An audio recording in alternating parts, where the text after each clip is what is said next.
کچھ اعمال ایسے بھی ہیں جو بندے کو کفر سے بچاتے ہیں، کچھ اعمال ایسے بھی ہیں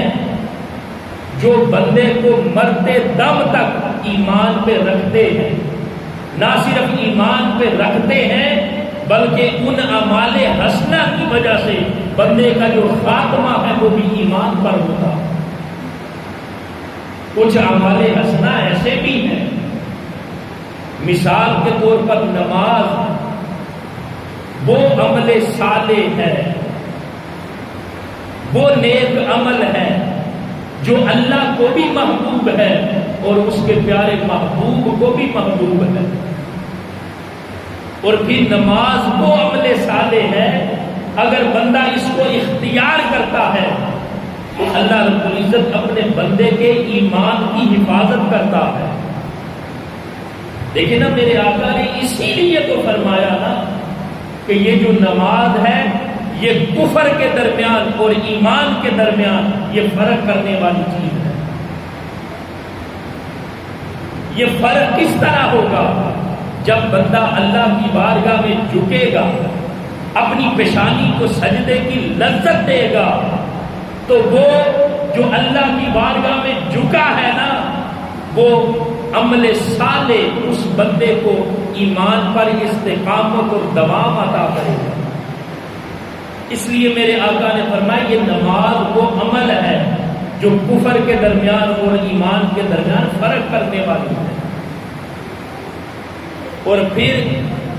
5 وقت اللہ کی بارگاہ میں جھکتے رہنا، یہ ایمان پر مرنے کی سند ہے۔ لیکن نا حدیث مبارکہ کے اندر آتا ہے نا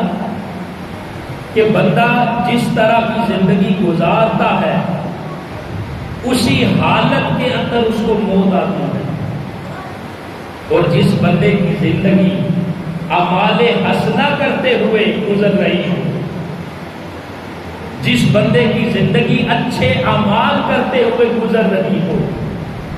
وہ اچھے اعمال پر دوام اور ہمیشگی اس بندے کو ایمان پر مرنے کی سند عطا کرتی ہے۔ اس لیے میرے آقا نے فرمایا کفر کے درمیان اور اسلام کے درمیان جو فرق کرنے والی چیز ہے وہ نماز ہے، اور یہ ایسا عمل ہے جو بندے کے ایمان کی حفاظت کرتا ہے، یہ ایسا عمل ہے جو بندے کو ایمان پر خاتمہ عطا کرتا ہے۔ اور پھر قرآن کی تلاوت یہ کتنا اعلیٰ عمل ہے، یہ کتنا اچھا عمل ہے کہ حدیث مبارکہ کے اندر آتا ہے ایک طرف وہ بندہ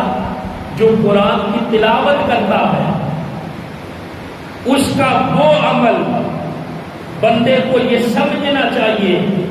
کہ سب سے اچھا عمل وہ کر رہا ہے، یعنی باقی جو کچھ بھی کر رہے ہیں نا،